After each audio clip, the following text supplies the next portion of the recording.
कुर्बानी किन लोगों पर वाजिब है? क्या हर शख्स पर कुर्बानी वाजिब है? मालिक निसाब कौन लोग होते हैं? कि कुर्बानी के जानवरों की उम्र क्या होनी चाहिए? कि कुर्बानी का जो जानवर है वो कैसा होना चाहिए? कि क्या कुर्बानी हर मुसलमान पर वाजिब है या कुछ खास मुसलमानों पर वाजिब है?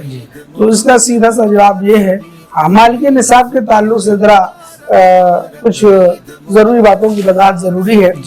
हदीस पाक में मालिक निसाब जिस इंसान को करार दिया है, सरकार सल्लल्लाहु अलैहि वसल्लम ने इरशाद फरमाया कुर्बानी के जानवरों की उम्र भी का जानना भी एक अहम और जरूरी बात है। आका अलैहिस्सलाम ने जो जानवरों की उम्र बयान फरमाई है, तो पहली बात तो जानवरों कुर्बानी के जो जानवर हैं। अस्सलामु अलैकुम व रहमतुल्लाहि व बरकातुहू। उम्मीद है कि आप तमामी नाजरीन के मिजाज बखैर वाफियत होंगे। माह ज़िलहिज्जा यानी ईद उल अज़हा का मुबारक माह हमारे और आपके दरमियान हाजिर हो चुका है। इस मुबारक माह की जो सबसे अहम चीज़ है वो है कुर्बानी। कुर्बानी के आते ही इंसानी जहन में बहुत सारे सवालात उभरने लगते हैं। तो ऐसे ही कुछ सवालात और उनके जवाबात लेकर के हम आज के अपने Islamic question and answer session में आप तमामी हजरात के दरमियान हाजिर हैं। और हर बार की तरह हमारे साथ हाजिर हैं जामिया समदिया के मुवक्कर उस्ताद हजरत अल्लामा मुफ्ती हकाम अली चिश्ती साहब।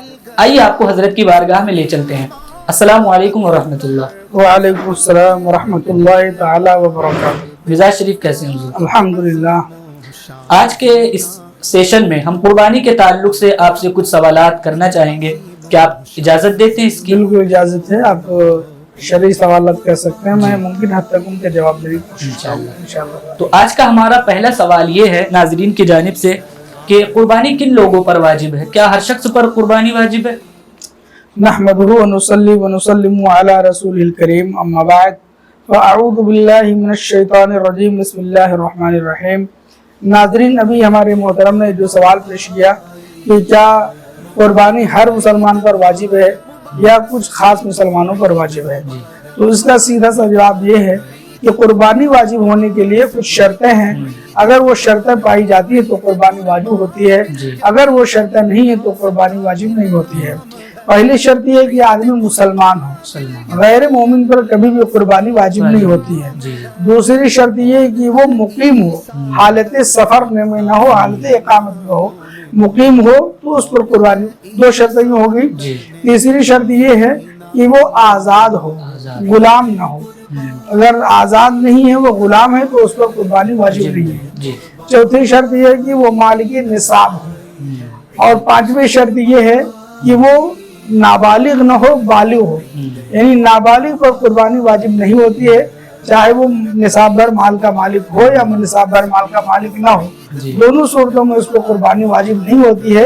यही जाहिर रवाया है, यही मुफ्ता भी है। तो आपने एक शर्त बताई इसमें कुर्बानी वाजिब होने के लिए कि उस शख्स का मालिक के निसाब होना चाहिए। मालिक निसाब कौन लोग होते हैं? हाँ, मालिक निसाब के ताल्लुक से जरा कुछ जरूरी बातों की वजाहत जरूरी है। हदीस पाक में मालिक निसाब जिस इंसान को करार दिया है, उसके बारे में सरकार सल्लल्लाहु अलैहि वसल्लम ने इरशाद फरमाया कि जो शख्स 52.5 तोला चांदी का मालिक हो या 52.5 तोला चांदी के बराबर रकम का मालिक हो, तो वो मालिक निसाब है। या 7.5 तोला सोना का मालिक हो या इतनी रकम का मालिक हो जिससे 7.5 तोला खरीदा जा सकता, तो मालिक निसाब है। तो जाहिर सी बात है। और जब उसको हम जदीद पैमाने में तब्दील करते हैं तो 52.5 तोला चांदी का जो वजन बनता है वो है 612 ग्राम 36 मिलीग्राम। तो 612 ग्राम 36 मिलीग्राम जो चांदी होती है, उसकी कीमत आज के हिसाब से, आज का जो लखनऊ रेट है उस हिसाब से 61,200 कुछ रुपये बनता है। लिहाजा 61,000 उसको एहतियाती तौर पर लेते हुए, एहतियात पर अमल करते हुए ये कहा जाए 61,300 रुपया पर निसाब हो जाता है। लिहाजा अगर कोई शख्स आज की तारीख में 61,300 रुपये का मालिक है तो वो मालिक निसाब करार पाएगा, इसलिए कि इतनी रकम में चांदी का निसाब पूरा हो जाता है। लिहाजा वो शख्स मालिक निसाब है। एक बात यहाँ पर जरूरी काबिल वजाहत है कि अगर कोई शख्स इतनी रकम की खेत का मालिक है जिसमें काश्त होती है, खेत, तो वो उसकी मालियत नहीं इसमें शुमार होती। تو اس مالیت کا جب شمار ہوتا ہے تو اس لحاظ سے گاؤں میں شہروں میں جو بھی 2 4 5 بسوے کی زمین کے بھی مالک ہیں تو مالک نصاب ہو جاتے ہیں، اس لیے کہ زمینیں اس وقت کافی مہنگی ہو گئی ہیں، 2 4 بسوے کی قیمت بھی لاکھ سے زیادہ ہو جاتی ہے، لہذا جس کے پاس تھوڑی سی بھی زمین کاشت کی ہے تو اس کی مالیت اس میں شمار ہوگی اور وہ مالک نصاب قرار پائے گا۔ ہاں زکوٰۃ کے حق میں زمین کی مالیت کا شمار نہیں ہوتا ہے، اس لیے کہ وہ اس میں عشر نکلتا ہے اور عشر زمین کی پیداوار کی زکوٰۃ ہوتی ہے، لہذا اس میں شمار نہیں ہوتی ہے، ہاں قربانی میں اس کا شمار ہوتا ہے۔ تو دیکھا آپ نے کہ حضرت نے کتنے اچھے طریقے سے وضاحت کی۔ تو آئیے بڑھتے ہیں اپنے اگلے سوال کی طرف۔ ہمارا دوسرا آج کا سوال ہے کہ قربانی کے جانوروں کی عمر کیا ہونی چاہیے؟ قربانی کے جانوروں کی عمر بھی کا جاننا بھی ایک اہم اور ضروری بات ہے کہ ہر طرح کی جانور کی قربانی نہیں ہو سکتی ہے، بلکہ مقررہ صفات اور شرائط کے حامل جانور مقررہ وقت میں ذبح کرنے کو قربانی کہا جاتا ہے۔ تو آقا علیہ السلام نے جو جانوروں کی عمر بیان فرمائی ہے، تو پہلی بات تو جانوروں قربانی کے جو جانور ہیں وہ 3 ہیں، اونٹ ہے، بکری ہے، بھینس ہے، ان سارے جانوروں کی قربانی ہو سکتی ہے۔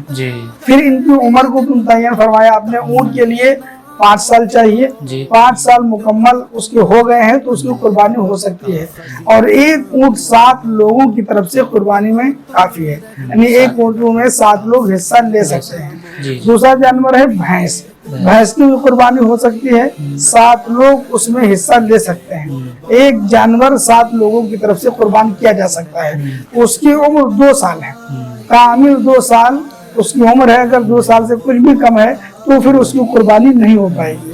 تیسرا جانور ہے بکرا، بکرا اس کی بھیڑ ہے، دمبا ہے، یہ سب بکرے میں ہی شمار ہوتے ہیں، تو اس پوری نو کے لیے 1 سال کی عمر ہے، 1 سال، اگر 1 سال کی عمر کا جانور ہے تو اس کی قربانی بہت آسانی سے ہو سکتی ہے، جائز درست ہے، اور اگر 1 سال سے کم عمر کا ہے تو پھر اس کی قربانی جائز نہیں ہے۔ تو آج کا ہمارا آخری سوال یہ ہے حضور سے کہ قربانی کا جو جانور ہے وہ کیسا ہونا چاہیے؟ جی، قربانی کا جو جانور ہے نہایت صحت مند ہو، خوبصورت ہو، جاذب نظر ہو، دیکھنے میں اچھا لگے، بھلا لگے، عیب سے خالی ہو، کوئی ایسا عیب اس کے اندر نہیں ہونا چاہیے جس سے اس کی قیمت تاجرین کو رخ میں کم ہو جاتی ہے۔ خرید فروخت کرنے والے جو اس کی تجارت کرتے ہیں بکروں کی، ان کی نظر میں اس کی قیمت اگر کم ہو جاتی ہے، ایسا عیب جانوروں میں پایا جاتا ہے، تب تو اس کو قربانی نہیں ہو سکے گی، وہ عیب دار قرار پائے گا، اور ایسا کوئی عیب نہیں پایا جاتا ہے تو اس کی قربانی ہو جائے گی۔ اور بہتر یہ کہ اچھا، عمدہ، شاندار، بہتر سے بہتر جانور قربان کرنے کی کوشش کرنی چاہیے جو قیمتی بھی ہو اور خوبصورت بھی۔ تو ناظرین کرام، یہ تھے ہمارے کچھ آج کے اہم سوالات۔ امید ہے کہ آپ تمامی حضرات نے ان سوالات اور ان کے جوابات کے ذریعے اپنے علم میں اضافہ کیا ہوگا۔ تو ناظرین کرام، آپ سے ایک اہم گزارش یہ ہے کہ اگر آپ کو لگتا ہے کہ اس سے دیگر لوگوں کو بھی فائدہ ہوگا اور ان کے علم میں اضافہ ہوگا، تو آپ سے گزارش ہے کہ اپنے تمام احباب کے ساتھ اس ویڈیو کو زیادہ سے زیادہ شیئر کریں اور کمنٹ میں تاثرات ضرور بتائیں، اور یہ بھی بتائیں کہ آئندہ ہمیں کن سوالات کو لینا چاہیے۔ ملتے ہیں اگلے سیشن میں۔ السلام علیکم ورحمۃ اللہ۔